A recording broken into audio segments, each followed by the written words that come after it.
सांगितलं. सृष्टीचं चक्र म्हणजे काय सांगितलेलं आहे, ते आता 4 भाग केलेले आहेत.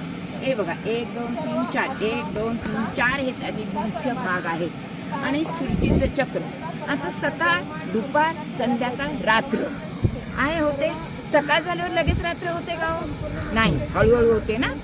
तसं हे शिवभगवान सांगतात, या सृष्टीचं चक्र म्हणजे हे मी या शरीरात प्रवेश करतो आणि ही यांची बेटी म्हणजे ही सरस्वती आहे, हा ब्रह्मा आहे आणि हेच ज्ञान आपल्याला देत आहेत. सांगतायत काय आहे, हेच मी मनुष्यच आहे. पहिलं सत्ययुग होतं.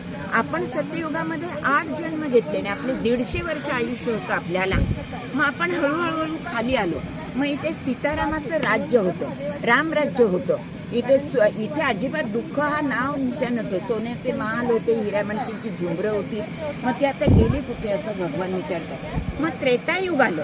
त्रेतायुग आलं की सीतारामाचं राज्य आलं. मग हे 2500 वर्ष आपल्याला सुख सुख सुख सुखच मिळालं. मग आपण काय झालं, द्वापारयुगात आलो. द्वापारयुगात आल्यानंतर अनेक धर्मसंस्थापक आले, वेगवेगळ्या ह्या व्हायला लागले, भांडणं व्हायला, तंटे व्हायले, झगडे व्हायला गेले.